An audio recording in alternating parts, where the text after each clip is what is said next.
আমরা 500 টাকা মজুরি নিয়ে রাজপথে নেমেছি। এটা কিসের জন্য? সরকার জানুক যে আমরা 180 টাকা মজুরি কি আমাদের পেট চলবে? আমাদের বাচ্চা কাচ্চাকে আমরা চালিয়ে যেতে পারবো?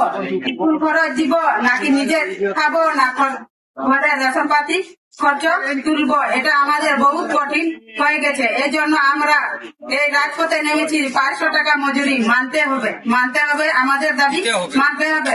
আমি সরকারের প্রতি আশ্বাস জানাচ্ছি, যদি আমাদের দাবি দেওয়া সুন্দরভাবে পূরণ না হয় তাহলে আমরা চা শ্রমিকরা রাজপথে নামতে বাধ্য থাকবো। আমাদের বহুত কষ্ট হচ্ছে।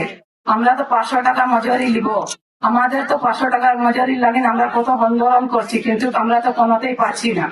তো এখন আমরা কি করবো? আমাদের বহুত কষ্ট, আমাদের বাচ্চা কাচ্চা নিয়ে আমরা পড়ালেখা করতে পারছি না। আমাদের 180 টাকা আমরা কোনো কিছু করতে পারছি না। আমাদের বহুত কষ্ট হচ্ছে।